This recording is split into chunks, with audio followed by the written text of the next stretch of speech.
एक बहुत बड़ा नामी डाकू था। उसने अपने समय में बहुत चोरियां की थी। उसके डर से लोग रात में पहरा देते थे।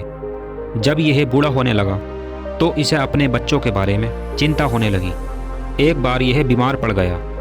जब काफ़ी दिनों तक ठीक नहीं हुआ तो इसने सोच लिया कि शायद मेरा अंतिम समय आ गया है। इसने अपने बेटे को बुलाया और उससे कहा, जब कभी भी तू चोरी करना तो किसी गुरुद्वारे या धर्म स्थान में नहीं जाना। यहाँ जाने से हमेशा बचना।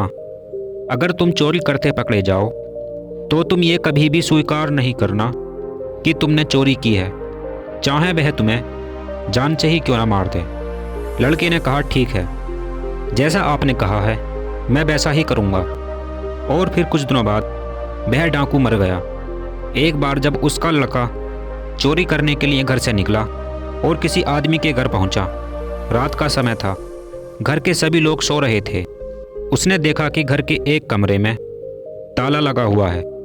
वह समझ गया कि जरूर इस कमरे में इनका कीमती सामान होगा। जैसे ही उसने उस कमरे का ताला तोड़ा तो घर वाले जाग गए। उनको ऐसा मालूम हुआ कि घर में कोई चोर है। उन्होंने शोर मचा दिया। शोर सुनकर वह चोर भागने लगा। आगे से गांव वाले भी आ रहे थे। वह कह रहे थे कि आने दो, किधर जाएगा। इधर घर वाले भी उसको पकड़ने के लिए खड़े थे। फिलहाल वह भागने के लिए दौड़ा। रास्ते में एक धर्म स्थान पड़ा। वहाँ एक महात्मा का प्रवचन चल रहा था।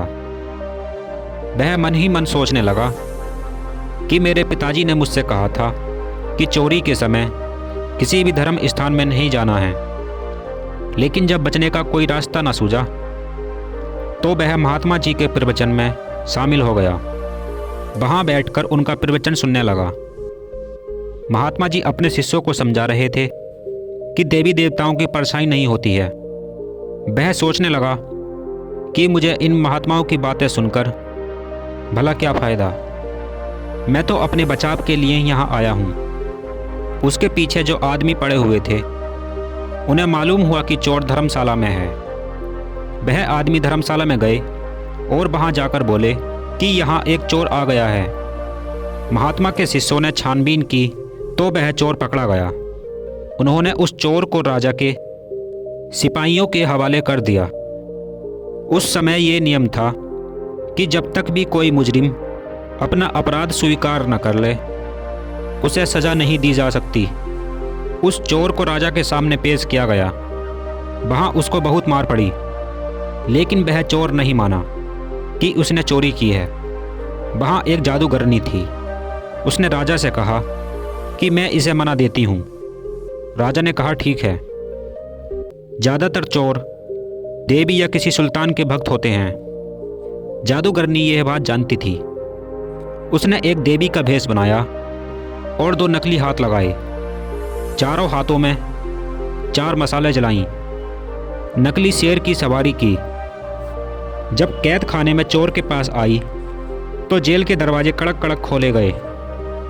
जब आदमी किसी मुसीबत में होता है तो अक्सर वह अपने भगवान को याद करता है।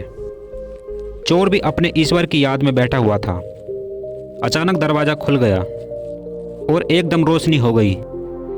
जादूगरनी जो देवी का रूप धारण करके आई थी, उसने बड़ी शान और एक खास अंदाज में कहा, देख भक्त, तूने मुझे याद किया और मैं आ गई। तूने बहुत अच्छा किया जो चोरी नहीं बताई। तूने चाहे चोरी की है या नहीं की है, मुझसे सच सच बता दे। मुझसे छुपाना नहीं। मैं तुझे फ़ौरन आज़ाद करवा दूंगी। चोर देवी का भक्त था।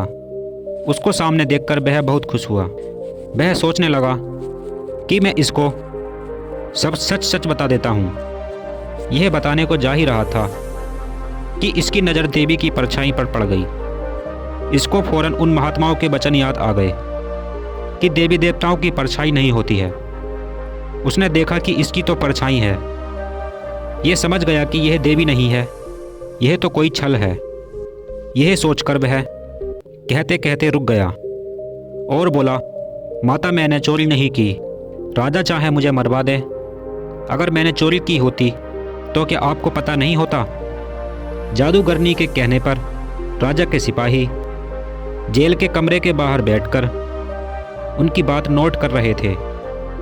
अब चोर की बात सुनकर जादूगरनी और सिपाहियों को भी विश्वास हो गया कि यह चोर नहीं है। उन्होंने राजा को बता दिया कि यह चोर नहीं है, तो राजा ने उसको आज़ाद कर दिया।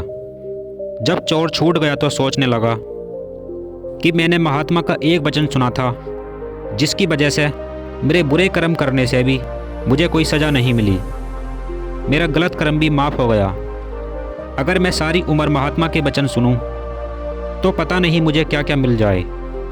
फिर उसने अपने सारे गलत काम छोड़कर महात्मा के पास जाकर उनसे शिक्षा ग्रहण करने लगा।